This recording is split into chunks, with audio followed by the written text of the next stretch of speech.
to us so we know our names. I know my name. Hello, everyone. Welcome to the first Dean's Panels of the day. I'd like to start off with the speakers presenting themselves, introducing themselves. So, Dr. Gordon, can you please start? Sure.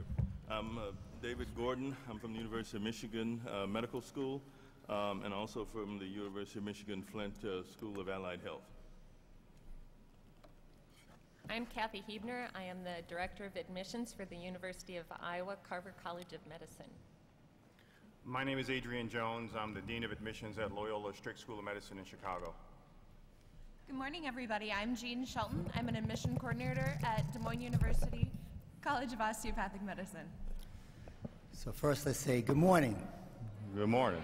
No, that was like 10 people. Some people were in my workshop yesterday because I recognize you. So let's try this again. Good morning. That's much better. I want to make sure you guys are awake. You can obviously see I'm going to be the guy who causes all the problems up here. Yes, he is. I'm Dr. Admiral Ponce. I'm the Assistant Dean for Diversity and Inclusion at the Hofstra North Shore LIJ School of Medicine in Long Island, New York. Thank you. Good job. This first question is for Dr. Gordon. What are many medical school interviews, and what are your views on them? Again, what are many medical school interviews? Yeah, MMIs. Okay. Yeah, so by way of background, one of the reasons that medical schools put such a big emphasis on the interview, a couple of things. One, when we read an excellent application and we have all these wild things that the applicant is describing them, we want to be sure that this is real. And so when we meet with the person, we want to know, do they actually seem to be the same person that wrote the application? One word of advice, by the way, when you do interviews is make sure you read back over your application right before the interview so that you're prepared to answer any questions. You may discover that you made a mistake on something, and then you may need to clarify that and things like that.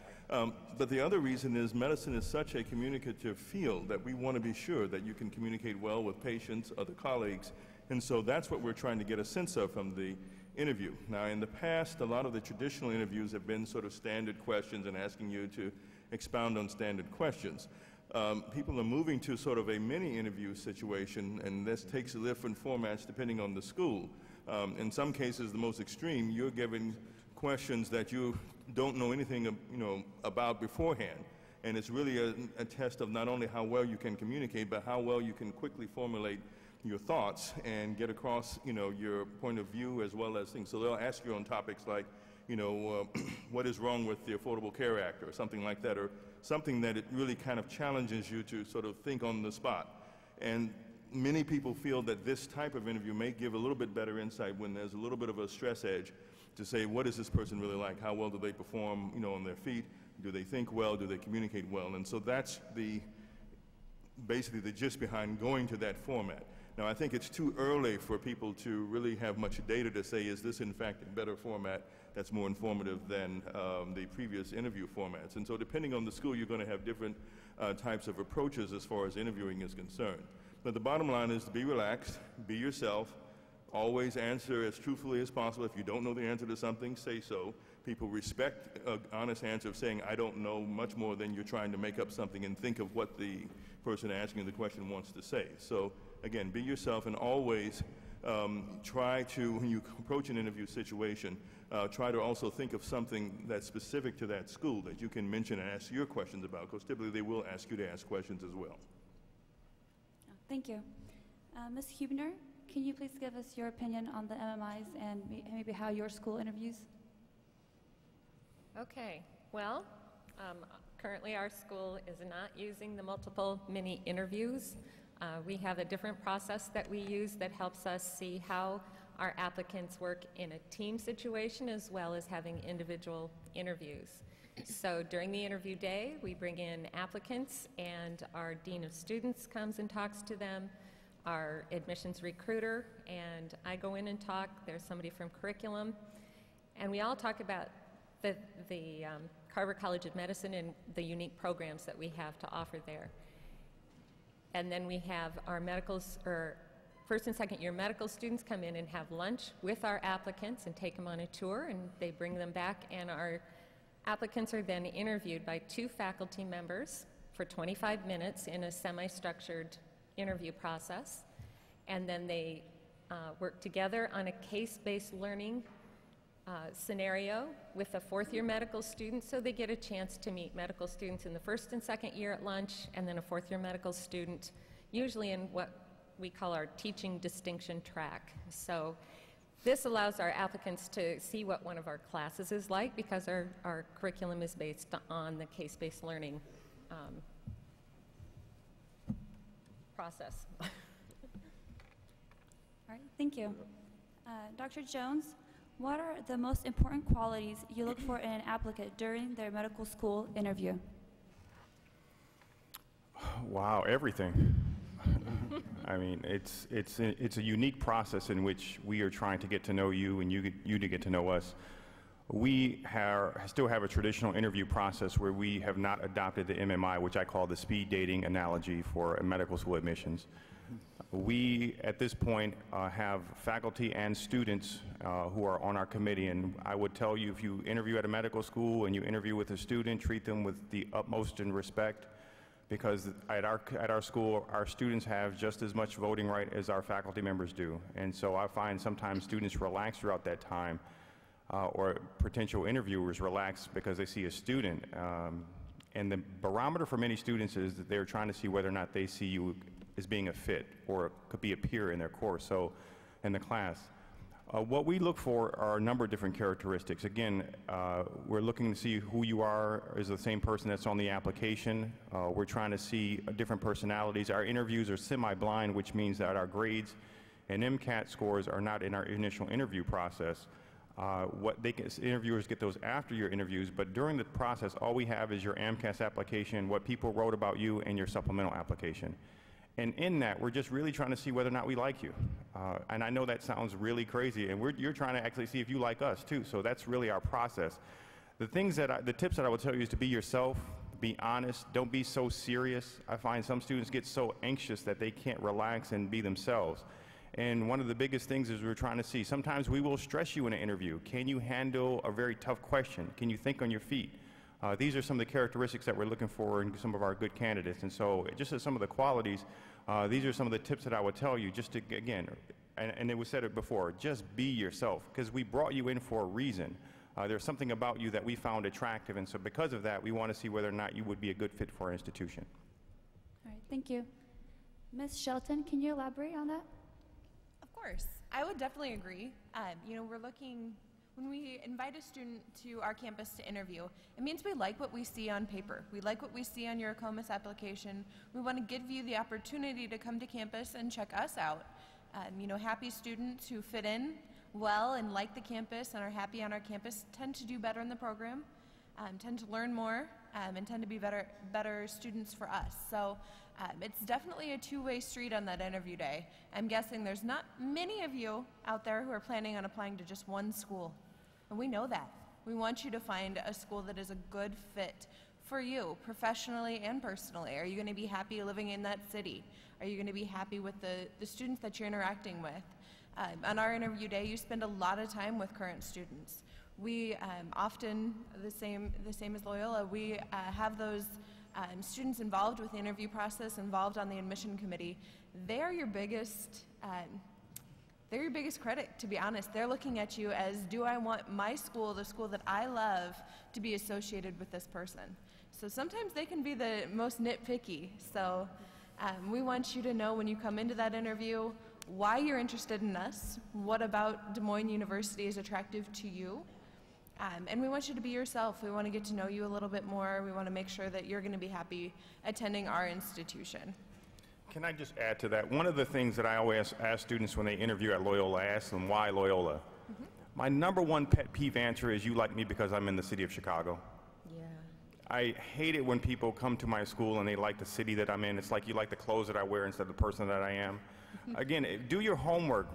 Make sure you read up on an institution before you walk through there. Understand what the school has to offer you. Is it a curriculum, research? Is it something about the school? Because I find that empty answer that you like the city is a very negative thing, that you really haven't done your homework in terms of figuring out what that school has to offer for you and what you have to offer for that school. Just to expand, I would agree with that in terms of trying to find something that's specific to the school that you like. Not only does that communicate that you've actually read about the school and have a particular interest, but that's something that the interviewer is looking for. A couple of other tips in terms of interviewing. Remember, when you go for your interview, the whole day is an interview. Okay, it's not just simply the formal time that people are talking to you. Folks are looking to see how well do you interact with your other colleagues that are coming there to interview. They want to see how you react and interact with the receptionist. If you're rude to the receptionist, people take note of that sort of thing, and they want to know about your personality. Even if students say, hey, let's go out for a beer and pizza at the end, that's an interview, okay? So you need to really consider the whole time as an interview. A couple of other things. I would always be prepared at the end of an interview to ask the question, do you have any concerns about me? And the reason I suggest people ask that question is that sometimes people may read through your application and they may have a concern. Let me make up one situation. Let's say I'm looking at a gap year in your application and there's no explanation for that. And I may be thinking as an interviewer to say, gee, I wonder what happened to this student during this year. Gee, I wonder maybe this student had a nervous breakdown or maybe suffered a major bout of depression. But you know, I'm not sure I should ask that kind of question. Maybe that's not even a legal question to ask in an interview. So maybe I won't ask that. You know, it doesn't take away the concern. And when the person is going to rate you later on, that concern may still factor in. By your prompting them with a question of saying, do you have any concerns about me? That may then prompt the interviewer to say, well, you know, I did in fact have a concern. You know, what happened during this year, or what goes on, you know, what happened with some other aspect. Maybe you had a string of withdrawals from your courses. That gives you the opportunity to not only address that and say, well, here's what happened, here's what I did to address the issue, and you can see beyond that I've been able to get things together and I've been able to have excellent performance. That puts the interviewer at much good ease. The other thing, keep in mind, interviewers and other people on admissions committees, we're looking through literally tons of applications. People may get stuff mixed up. They may have some complete misinformation. I've been in a situation where someone said, well, we don't want someone coming into our school who works for a company. And I had to say, no, no, no. I'm no longer working for that company. That ended such and such a time. That's some misinformation. Here's what my situation is, okay? So that's why I also put in that kind of question towards the end. Do you have any concerns about me? Thank you, Dr. Gordon. Dr. Aponte, this question's for you. Are in-state and out-of-state applicants evaluated differently and given different priorities? Is there a cap on the number of out-of-state applicants that are admitted in your school? Oh, you gave me an easy question. First, let me just say two things real quick. First of all, I want to applaud all of you guys for coming out to this conference and getting the information you need. It's actually been very refreshing for me to see so many students getting information, being engaged, asking questions. So I applaud you all for coming out and spending your weekend with us. The other thing I want to say is to the organizers of this event, you guys did an amazing job. A real credit to you all for putting this together. Absolutely. Even though I've lost my voice this weekend, I must applaud the guys. I mean, everything that they've done was very, very well coordinated. So all those people in the orange shirts and the black jackets and the little walkie-talkie things and stuff like that, you know, good job for you. And by the way, that is something that you should be adding to your applications. This is leadership. You're demonstrating leadership by putting together conferences like that, and we look for leadership. As far as the question is concerned, at our school, we're a private institution. It really doesn't make any difference to us where you come from. As a matter of fact, that's one of the reasons I'm here, because we want to recruit students from all over the country. As a diversity officer, I'm looking for diversity not only in terms of race and ethnicity, but I'm looking for diversity in terms of geographic region, socioeconomic. So we really look forward to having a really diverse class that represents the entire nation. As we look to train physicians that are going to take care of this nation, we want representation from all over. There's no preference to New York versus California at our school. As a matter of fact, last year, we're a brand new medical school, for those of you who don't know. We just started our first class this August. We took in 40 students, and we'll be going up incrementally by 20 to cap at 100. We took 5 California students, so 5 out of 40. That's a pretty good percentage. And we will be recruiting across the nation. We really want to get students from all over the place. And, you know, if you want to check out New York, this is the place to be. So. Maybe I can chime in as a state school, because I think that's where you might most likely get a difference between in-state versus out-of-state consideration. So from the student's perspective, I think realize that many state schools vary considerably in terms of the number of students that they take outside of their state. A lot of the schools are under, more pressures from their own individual legislatures to mainly focus on their particular state residents, and so that's where a lot of that comes from. But what you have to do is to check with each individual school to find out, for example, what percentage of their class comes from out of state. So just in the state of Michigan, for example, and this changes a bit with time, so I don't know the exact numbers, but the University of Michigan is a bit of an oddball in the sense that half of our class of 170 are actually out-of-state students. So that's a good place, I think, that I would say it's worthwhile for people to apply to. If you're dealing with another state school that may only take 5%, for example, of students out of state, or in some cases take 0 students out of state, then it's not worth really applying for a very small number of positions, because even if they're applying criteria across the board, if they're only going to accept, 5 students from out of state and they're getting, 10 times as many applications just for those, limited slots, the competitive numbers are such that it may not be worth your while, particularly in terms of putting in the fee for secondary and things like that. So the bottom line is really to check with the individual, schools and find out how they do. I'm not aware of any specific, even with state schools, any separate things like GPA cutoffs and things like that that schools will use. But if they only take a very limited number of students, that will translate to being a rather competitive, hyper-competitive situation, which may or may not be worth your while. Can I answer that too? The University of Iowa, Carver College of Medicine actually has 30% of its class as non-residents, and we're looking for the same kinds of diversity. It can be geographic, socioeconomic, race, lots of different things will actually enhance our classes and teach our students cultural competency and to be able to work together and work with patients better in the future. So we do have a fairly large portion for a state university have non-residents filling those places. And we keep residents and non-residents in separate pools throughout the application process. So you are considered in a different way than the Iowans, because as a state school, that's the legislature prefers that we at least keep 70% of the class as Iowans, and hopefully they'll stay in Iowa and work in the future.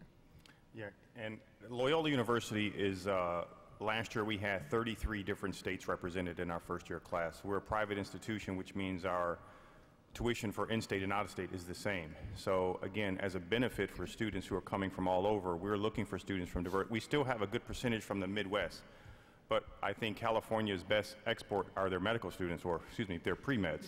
And so as a student coming from California, again, our biggest reason that we want to know why you want to come all the way from California to Chicago is, again, why is it that you want to come? But again, we still look at good applicants, and again, the things that we look at may be different, but if you're a good candidate, you could still get an opportunity to get accepted at our school. Yeah, and I would agree. We're also a private school. Last year we had about 40 different states represented in our osteopathic medical class. I think California has been in our top 5 feeder states for the last as many years as I've been there. So we see a lot of Californians on campus, and we enjoy having the diversity of the different states, the different backgrounds, and getting to see that on our campus. Dr. Ponte, would you like? Oh, you already. I started that wave. This next question for all the speakers. We'll start off with Dr. Gordon. What makes your school unique, and what is the added value of going to your medical school? So I'm at the University of Michigan Medical School. It's actually a little bit hard for me to answer that question because, I mean, we are a large, if you will, research-oriented medical school, but, having, 2,200 some odd faculty and being as big as we are in terms of all the departments represented, I guess one of the benefits of coming to a school like that is if you're relatively undifferentiated in terms of what area you want to do, you can explore all sorts of areas at our school. So if you're interested in primary care, if you're interested in health care for underserved populations, we have many people who are working in those areas. If you're interested in stem cell biology research and biomedical engineering and things like that, we've got several people in those areas. So being large allows us to really accommodate the interests of a lot of students. And I know that a lot of students coming into school feel like they know what they want to do. But believe me, in my years of experience, I would say maybe easily 50+% of people who come in with a preconceived idea to say, well, I want to do pediatrics, they end up changing their mind as they get a better exposure to other areas. And that is as it should be. So I wouldn't pigeonhole our school in terms of having a particular mission in terms of saying this is the type of student that we're looking for. We really are a broad type of place, and so pretty much anything that you would be interested in, we can develop. About the only area that I would say that I would not recommend students coming to University of Michigan Medical School is that if you were interested in rural health, because we really don't have great strengths in rural health types of curricula and opportunities. Ms. Huebner, would you like to expand? The Carver College of Medicine has, excuse me, 4 combined degree programs. One is the MD PhD, which is a medical scientist training program funded through NIH. We also have an MD MPH, so a master's in public health, that you can do in 1 year beyond your medical education. We also have an MD MBA, so you can get a master's in business administration to go with your medical degree, with 1 extra year of school, and we also have an MD JD, dual degree program. We also have something called distinction tracks, which we offer experiences to our students in things like global health, and in teaching, and in service, and research, and humanities. And our students use those experiences to kind of focus and individualize their educations. So when they are applying for residency programs or going off into the world, they have this sort of distinguishing experience that will help them become better doctors and to be able to focus in the areas that they're interested in. So we do have global health opportunities, we have teaching opportunities for our students, and research, service, and humanities. We have what we think is probably the only writing program in the entire of all medical schools, and it's an exciting way for our students to be able to think creatively and to use the humanities in their educational process and to expand their liberal arts thought processes. And we also have something called learning communities. So each one of our medical students, when they arrive, are assigned to one of 4 learning communities, and there's actually a physical space for those learning communities. So we have 4th, 3rd, 2nd, and 1st year students in each community, and they mentor each other in those community settings. And so our 4th year students help the 3rd year students think about what kind of specialty they might want to go into. The 3rd year students help the 2nd year students study for the USMLE. The 2nd year students help the 1st year students calm down on test days. They can tell when there's a test in biochemistry coming up. So it's important to us to use our medical students to mentor each other. It's a really helpful way to utilize the strengths of our medical students to help each other. And we have a counseling service that offers free tutoring to all of our students. We have students probably being tutored in everything, and it really helps them to talk through in a group setting what they're learning in class and to learn it better. And so it's available to all of our students to help them to prepare for their exams and their USMLE in the future. All right, thank you.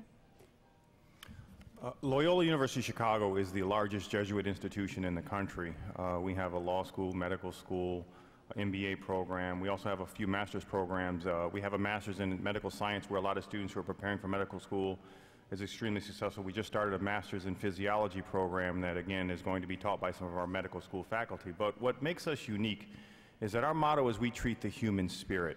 And in that, we believe that what we take the skills and the opportunities and the things that we've been blessed with to serve others.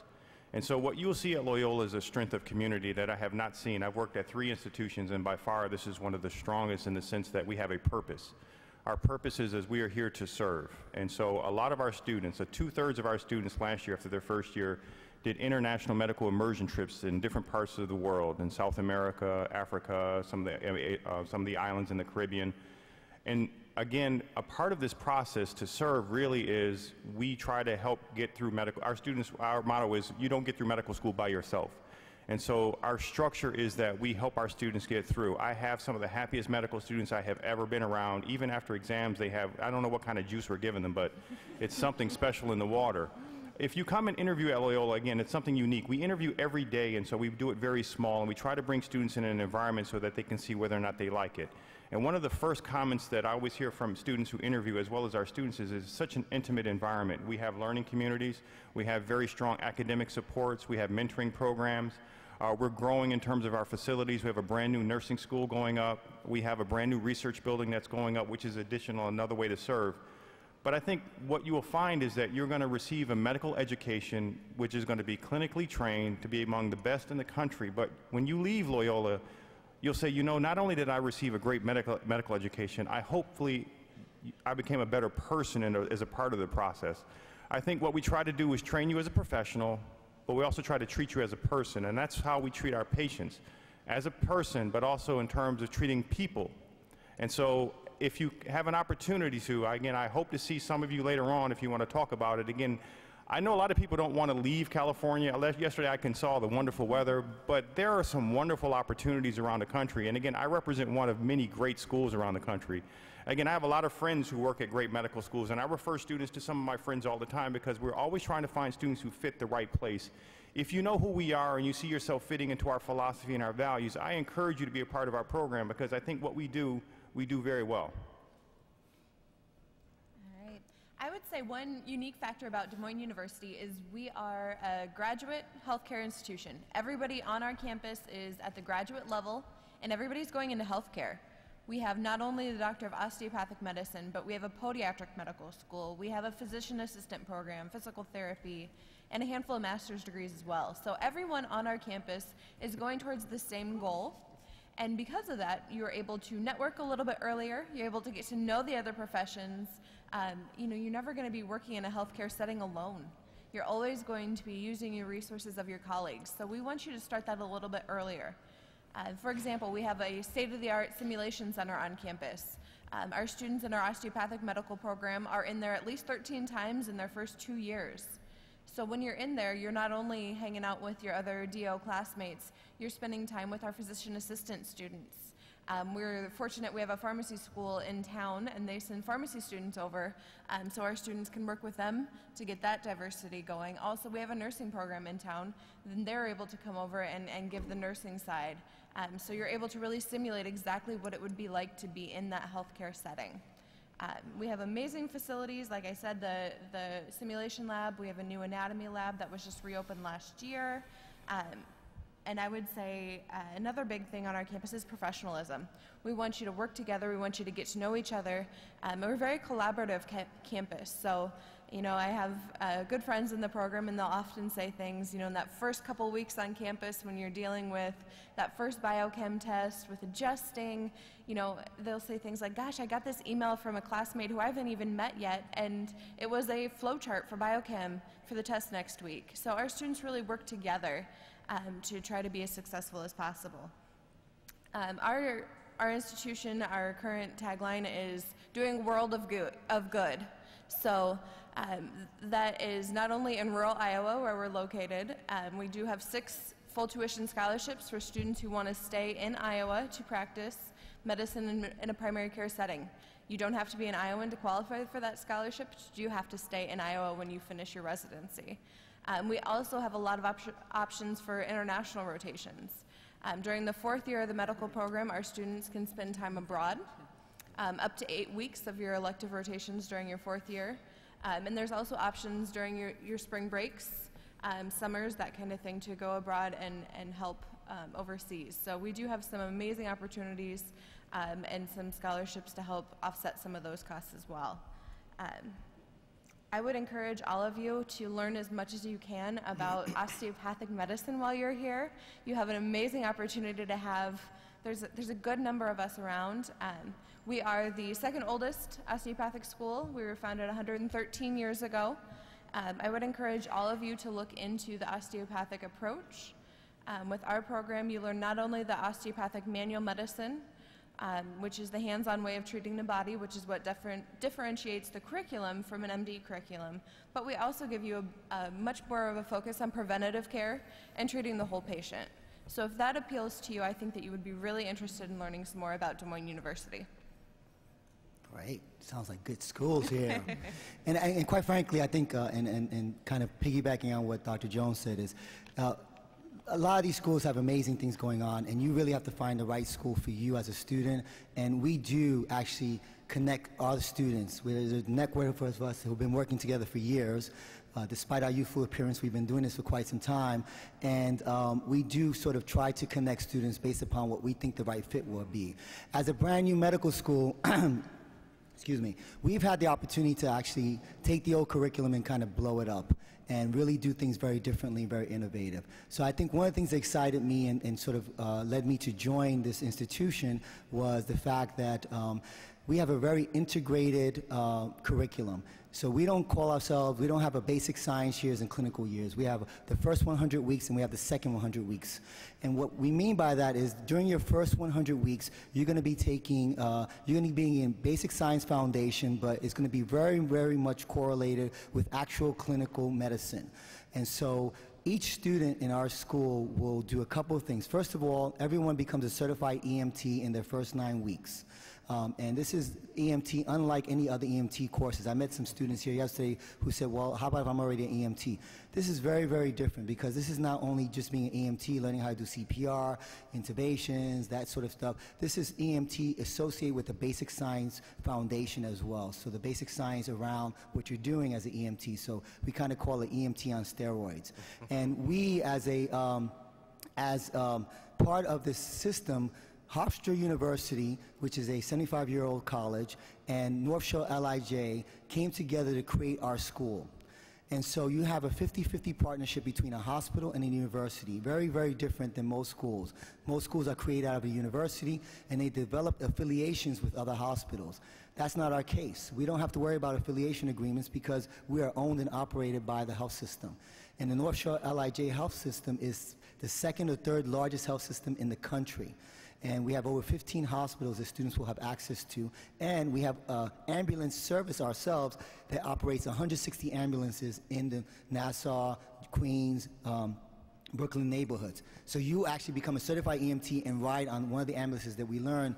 And the reason we did that was because we wanted students, again, you heard some of this before, to learn how to work across disciplines, to learn how to work collegially with other colleagues from different areas, and we think that's really important.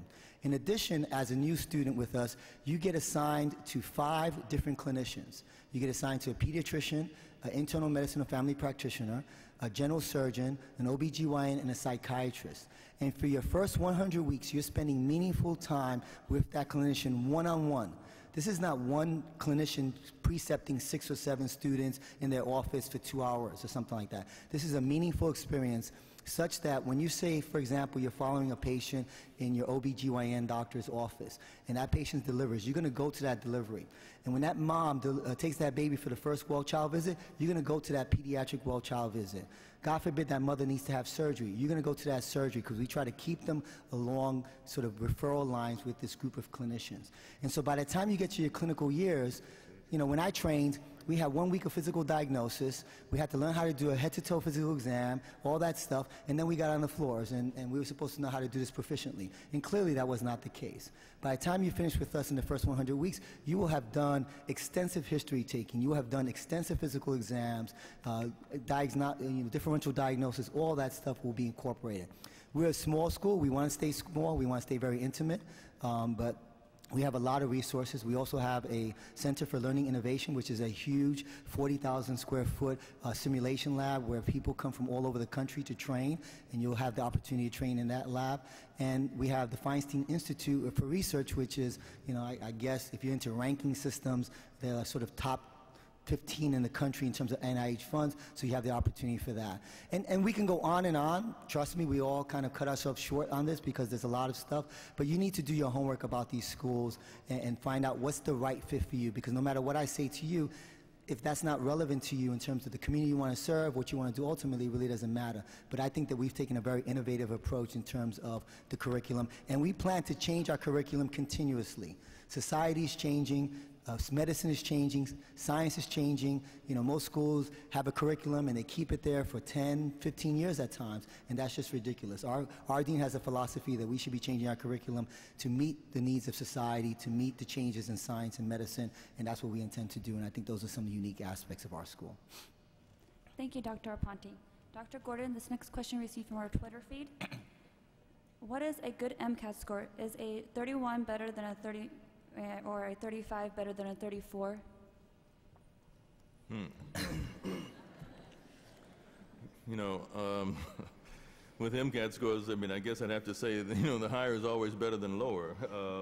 You know, most medical schools that I know of, ours included, we don't have any particular cutoff for an MCAT score. But I guess I would say that in terms of really being seriously considered by, you know, the vast majority of medical schools, you have to have a solid demonstration of your academics, and that's, you know, looking both at your overall GPA and the individual grades you've gotten, particularly in the pre-medical courses, as well as on the MCAT. Now, the reason for putting the emphasis on the MCAT, I think, is because for a lot of admissions committees, since you students are coming from all sorts of different colleges and things like that, that have probably different grading procedures, it's oftentimes a little bit difficult for admissions committees to know, well, gee, does a, you know, what is a B at one school the equivalent of a B at another school, for example, and are certain schools more competitive or less competitive in terms of what goes into those grades. And so it's not a perfect system by any means, but the reason for relying on something like a standardized test is you figure that, okay, this is something that's given to everybody across the country, the same questions and things like that, and hopefully this gives us more of a level playing field. Now, having said that, I think you know that there are a lot of studies that have been focused on the standardized test and the fact it is not a level playing field. Some people do a lot better on standardized tests than they do with their grades. Some people are the opposite. And certainly in my own individual case, I always scored a lot better in my grades than I ever did on any kind of standardized test. What I would advise students to do is that if you know, for example, that you have difficulty with standardized tests or you don't do that well, and you would have gotten some indication of that, for example, if you took the ACT or SATs, you probably should invest some time in taking a MCAT preparation course so that you have that kind of orientation and get in the practice of the format of the examination, and that way you can do your best on that examination rather than going into an examination like that cold. But yes, unfortunately, you know, we do have these standardized tests. They are going to be there. Certainly, the higher the score, the better. I would say, for example, the University of Michigan, just to give you some idea, our average MCAT score for our incoming class, we're on the high end as far as medical schools are concerned. So for each of those three components that are quantified, that would be about 11.7 would be the average score for those each separate. So that would translate to a total score of around 35 as an average. But don't forget, wherever there is an average, there's also a range. And so the range, for example, with our MCAT scores probably go from about 8 to 14 or something like that. And this information actually is put out in a booklet called the MSAR. It's a book that sort of lists all of the medical schools, and you can actually see, for example, what the last incoming class had in terms of these statistics. So that's a book that's good to browse to see whether or not you fit in with that. But I guess the bottom line, I would say, in terms of the MCAT performance is certainly if you have any difficulty, even if you don't have difficulty, you probably won't hurt yourself other than a little bit of pocket change to take some kind of preparatory course. Understand also, if you get on the web and check out different schools, there are a number of different programs that a number of schools operate. Ours included, for example. We have a summer program that's HRSA funded that in part tries to provide preparation for the MCAT examination as a summer experience type of thing, and those are at no cost to the students. So that's another option to look into. So can I just add, so MSAR, I want to make sure you guys know what that is because it's a great resource that we've talked about, at least I talked about in workshops. So that's MSAR, and you can go to the website for the AAMC, aamc.org, and find out information about that. They have it online, or you can purchase the publication. And what that provides you with is information about each school's average GPA and MCAT. I think what Dr. Gordon said, though, is very, very important. Average is just that average. There's always a range. And for many schools nowadays, we're looking at what's called a holistic review of applicants, and we don't focus in on one particular aspect of your MCAT, your GPA, or anything else. We look at you as a whole student. And I think that many, many schools are going to start looking at holistic review to find better qualified students, because we know that an MCAT score doesn't translate into being an excellent physician. We know that an MCAT score doesn't translate into being a compassionate physician. And I talked about this a lot in my workshops yesterday. So obviously, what you need to do for yourselves is always achieve as well as you can academically, because that opens the door for you. But don't be discouraged by any one particular grade or what have you, but you want to do well on that. When we look at the MCAT, though, I will tell you that we do look at the different components as well. And there's a lot of emphasis at verbal reasoning because we feel that that really correlates with success in school. So we do look at those separate components as well. So the overall score of 34 may not be a true indication of how well the student may be. If they got, let's say, a 5 in verbal reasoning, we may be a little concerned with that student. So just keep that in mind as well, that we look at the separate components in addition to the overall score of it.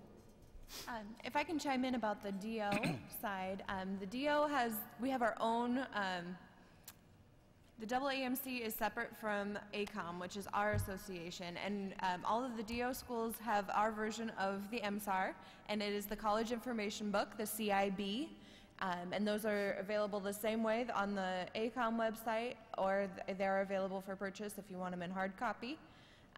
And that is a great way to get an idea of what schools are looking for, and as far as in-state versus out-of-state, there are some of the DO schools that are private and some that are state schools, so you can get an idea of that. We're actually seeing a lot more students applying geographically than I'm only applying to DO or I'm only applying to MD. So it's also a good idea to get out your hands on one of those books if you're hoping to stay here in the West Coast, or if you're hoping to, venture towards the Midwest maybe. You can get an idea geographically of where those schools are. Thank you, Ms. Shelton. Ms. Huber, this question is for you. If I'm not accepted at your medical school, should I reapply again the following year? And is there anything specific I can do to better my chances of getting in? At the Carver College of Medicine, if you are not accepted, you will receive a letter that indicates that we are available for you to call, or you can come and see us to talk about your application and what our admissions committee felt were the strengths and the weaknesses in your application. When we've met with you, whether over the phone or in person, we will write up notes about our discussions. So I'm the director, the assistant director, and our recruiter all meet with applicants to talk about their applications, and we will write up our notes about what the admissions committee members felt you needed to work on and what we discussed. And then if you apply the next year, or it may be a year or two later if you go into a post-bac program or something like that, our admissions committee members will look at our notes to see if you followed their suggestions, or if you didn't, why you didn't do that. You may have gotten a job, or you may have not had time, you may have had an ill family member. Something on that order would help us to get your application to the admissions committee and looked at differently than the first time. So yes, we will offer the phone call or the in-person appointment to talk about your application, and our committee members do look for those notes before you apply again. Can I jump in on that? Just a couple tips. I always find it interesting when we get a reapplicant. We actually keep the application, and so when we build a file, I take the old application that I have, and then I take the new application. And then I open it up. If I see the same application again, I close the application and I put it to the side. If it didn't work the first time, why would you put the same information out again the second time? I always find that very disconcerting for students. I want to know what has changed in your application. Give me more information. We're looking for more, not less or the same. So if you're in a position where you are representing or you're reapplying to an institution, make sure you do a whole new application, or at least change it significantly enough so that it doesn't look like the same application. And again, we also offer for students for a period of time. Now, if it's during the actual cycle of the year, I don't meet with students, but at the end of the cycle, we will sit down and talk to any applicant. If you're in the process of applying to a medical school as a reapplicant and you started a post-bac program or a master's program and you don't have your grades, sometimes you're representing the same application again. So it's hard for us to evaluate how your application has changed because we don't know what you've done during that time period in your coursework. So sometimes I have some very anxious students. I had a number of students come to my table yesterday and ask me, well, I'm in a program and I'm reapplying. And I said, I know you want to just jump right into it, but if you don't have what you need in order to get you where you want to go, why don't you just wait until you have it before you move forward? A complete application, especially if you're trying to prepare in those basic sciences or in a post-bac or a master's program, only helps you when it's completed, not while you're doing it, or at least until we have it. So those are just some of the tips as we're talking about people who are reapplying or in that process again. That's what the Carver College of Medicine is looking for as well. So.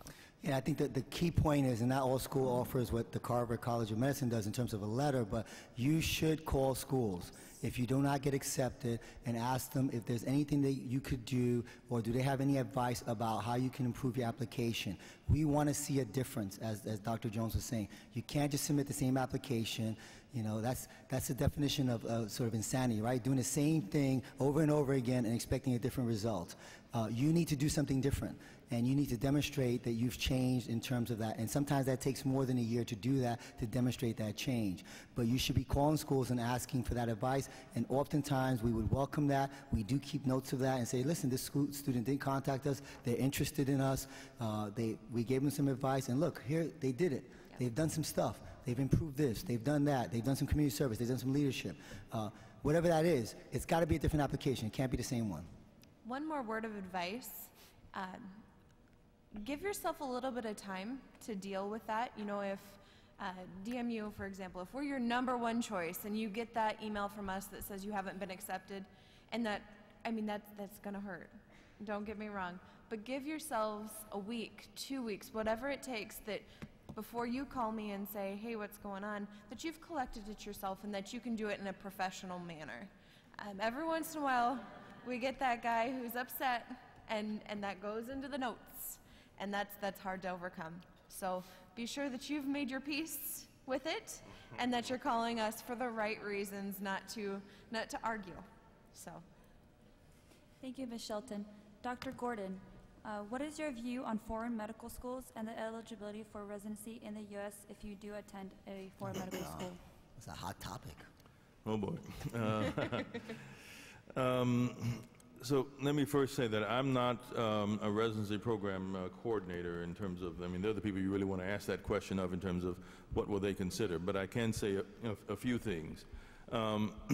Depending on the residency training program and the institution, you know, you may have a certain elitist approach or feelings about the quality of people who are trained in medicine outside the country versus those who are trained within the country. Certainly you do have to do the licensing examinations, and I think they become even more important in terms of how well you have done on the individual USMLE 1 and USMLE 2 examinations, because if those aren't solid, then that's going to further raise people's concerns as to whether or not you have adequate training. Particularly. I think part of the problem, unfortunately, is that for a lot of the schools that are outside of the U.S., they don't necessarily fall under our accreditation process with the LCME, and so there's a lot of variability. We hear stories, for example, that certain schools really are pretty tenuous in terms of giving students the clinical training and the exposure in the wards and clinics and things like that, which is so important for performance at the residency program level. I tell our medical students, for example, that, you know, the program directors are primarily concerned with sort of two main things. Number one, can you reliably take care of our patients? And so they're less concerned typically about, do you still remember biochemistry or other things in the first 2 years. What they're more concerned about is, can you reliably take care of patients in a clinical setting? Because when you come into a residency program, you have a lot more responsibility in terms of the care of those patients, and the institution is legally liable if you don't do a good job. And so they get very particular in terms of how good is the clinical training. And I think that's where, unfortunately, there's been a lot of variability. Some of the students coming from foreign medical schools have excellent clinical training, some do not, and everything in between. And so you have a number of programs, unfortunately, that say, well, gee, if we can fill our programs with U.S. graduates, we'll tend to do that and rank them higher than other students that are coming from elsewhere. I guess what I would advise a student from if you happen to be on a offshore or foreign medical school, by all means do the best you can on the individual licensing examinations. Make sure those are solid. And secondly, if you can, make sure that you have at least some of your clinical rotations within the United States. And preferably, if you can, you know, finagle that to be at certain institutions that you might want to go to for a residency training program, that probably puts you in the best situation to be able to get an excellent U.S. residency. Thank you, Dr. Gordon. Is there any other views or opinions? I think that it's an interesting question. Obviously, as you went out today or yesterday to the recruitment fair, you saw a lot of offshore schools, the Caribbean schools represented there. I think you need to do your homework about these schools first and foremost. Make sure that they're providing quality education. Look at their track record. It is a challenge, unfortunately. Like it, love it, hate it. The United States is very elitist when it comes to foreign trained, not only students, but physicians. You hear physicians who are trained in other countries who are, 10, 15 year surgeons and neurosurgeons, and they come back to the United States and they have to do residency training programs over again.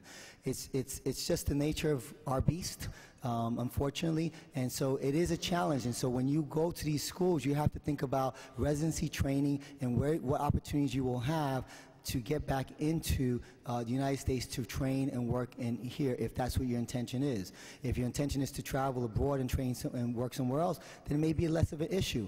So this is a reality that you have to sort of face, and so you should definitely do your homework about what school you go to, what their track record is, where they're placed. I have worked with physicians who have been trained in these schools, and some of them are excellent. Some of them, not so much. But I can say the same about U.S. medical school trained physicians as well. So it's not that different in that sense, but unfortunately, the coming back and doing residency is a big burden and challenge, and I think Dr. Gordon is right. Those schools that have more of their clinical rotations in in the United States are going to make it easier for you to come back in and do your residency training here and then ultimately be licensed in the United States. So just do your homework and be very careful about what schools you select, because sometimes, you guys are desperate out there. I know it. You want to go to medical school more than anything else, and sometimes you're like, wherever I can go. And it may be more beneficial for you to take that extra year and do a little extra work and get your credentials stronger to get into a U.S. school than taking a route into a Caribbean school or offshore school and maybe not going into a school that's going to be able to help get you back into the ultimate practice that you want in the United States. So really, really be careful. Ask the tough questions of these schools. Talk to previous grads.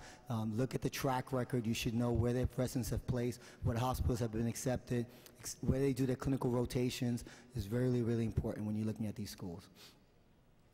Thank you, Dr. Aponte. And our last question for Ms. Huebner. How does a lower GPA in a more rigorous major, for example, biomedical engineering, count for or against me? This actually falls under our holistic review process. So we'll be looking at what school you went to and what grades you got, what major you had, because we want applicants to come from a variety of majors. And each one of those backgrounds is going to add to the educational benefit of the class. So everybody can learn something different from somebody that came from biomedical engineering than they would from somebody who came from an English background. We don't really care what you major in. We want to make sure that you majored in something you're passionate about, that you're learning what you want to learn, that will prepare you well for medical school.